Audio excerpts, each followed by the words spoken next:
So the first thing you want to do, obviously open your hood. Here we go.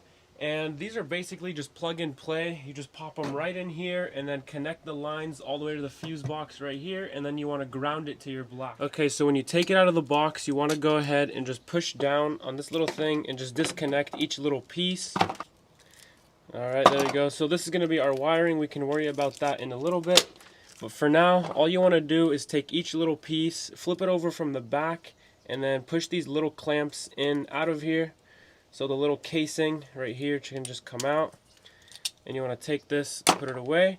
And now all you want to do is come from this side and just pop them in place, just like this. Feed it through the back, and it clamps right in. So there's a whole bunch of different ways you can actually do it. You can put one and then skip a slot and then put one and skip one, or you can put them all next to each other. But for my last one, I actually lined them up all right next to each other. So for this one, I kind of want to have them spaced out, and that's what I'm going to do. So once these are all pushed in like this, you come from the back, and here are the cords just hanging out. And the one that I told you guys, let's put aside, we just go ahead and open them, and then I'm going to click them all together, and then I'll show you guys where to hide this wire. Alright, so you want to make sure that they're going to be organized, so have them flat like this, and just do the farthest one on the left side so they're not, like, you know, all tangled up all over the place. And I'm going to go ahead and feed them all through and plug them in one by one. There's one, there's two, there's three, and there's four. So now you want to take this part right here and just feed it under everything. So move this down like this, and there's going to be a space right here. You can feed it right into this little pocket. I also put it under here so we can go to the fuse box. So I'm also going to get some black tape, and I'm going to tape it in under here in a couple different places. But as long as it's tucked away for now, we can do that after. So now you want to come on over to the fuse box, and there's just a couple clamps just to pop this open.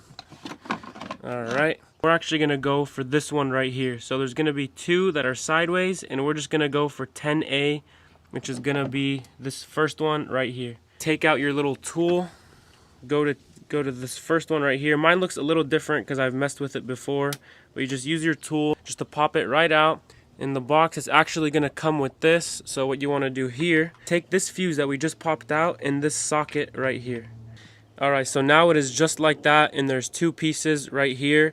And now we're going to connect this little strand to this right here, and it's super easy to do that. All you do is basically shove it in there and clamp it in place. So this one's obviously going to be grounded, so you just want to take this red one, go like this right in here once it's all the way in, and then clamp it in place.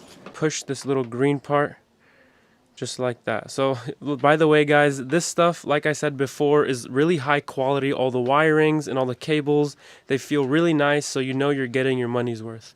So now let's go ahead and put this in the same exact spot that I took the old 10 amp fuse out of.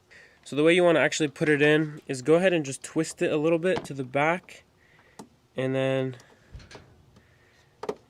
pop that right back in place. And the reason I did that, so when I close the box, this wire isn't coming right next to the clamp right here. It's going to come out a little bit through this part so it can close on it. But now let's go to the black, and all we're going to do is come to right here, and I'll show you guys how to unscrew that just with this, and then we're going to put the black one and tighten it back up. Alright, now after you're done with that, you want to go ahead and just put everything away. Make sure you save all your clamps and your extra fuses if anything happened. And like I said, this one, just put it to the side, and then you want to tuck it in and make sure you're not closing it next to a clip, because it could pinch it and may cut it. So there you go, just like that. And now we are all done. So this is actually going to be connected to your lights. So when your lights turn on, those are going to be on, and when your lights are off, they will be off as well. By the way guys, if you are messing up or you get caught up on any part, they give you another one of these red ones with a different fuse, and they also give you a manual that has every single step you need in order to do this correctly. So even if you got lost in my video, or maybe I went too fast on a step for you, they have it all written out. And like I said, you can grab this using the link in my description below. But let's go ahead and check it out, how it looks during the day and at night.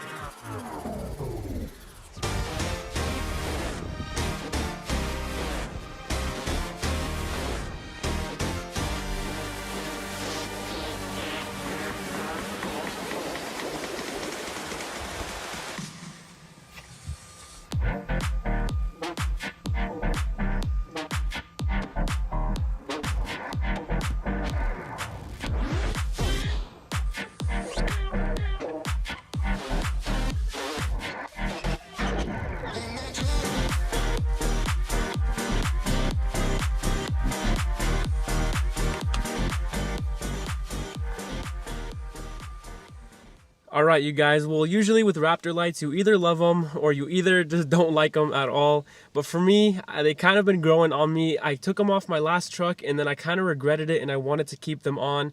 I got a lot of people telling me the same thing, you should have kept them on. So that's what I'm going to do with these. They look really nice, so I may keep them on for a while. We'll see how long I decide to do it for. But either way, I hope you guys enjoyed the video, and if you guys can please help out the channel by giving a quick like and a subscribe, I really appreciate it. And I'll see you guys on the next one.